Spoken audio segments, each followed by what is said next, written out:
C'est une drôle de plante qui intrigue les touristes. Ça se cuisine comment? À l'eau, comme une asperge, à la vapeur? Nous, on le fait avec des œufs durs, de lardon. Souvent comparé à l'asperge, le respunchu revient sur les marchés aveyronnais. Cette petite plante printanière est cueillie depuis des décennies par les promeneurs et fins gourmets de la région.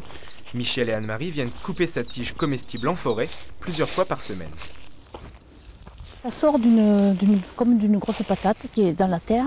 Et donc la tige, la jeune pousse arrive elle s'enroule autour de ce qu'elle peut, comme une liane.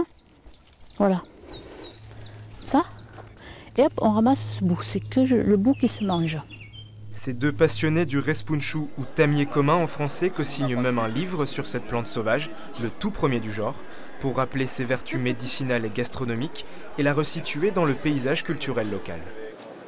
Dans les bassins miniers, on dit que le respunchu a permis de gagner des grèves parce qu'au printemps, effectivement, quand les payes n'arrivaient pas, on avait quand même de quoi manger.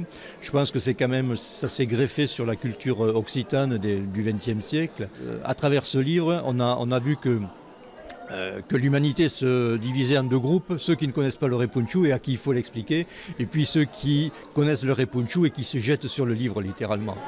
En Occitanie, le succès est immédiat, le livre fait déjà partie des meilleures ventes régionales.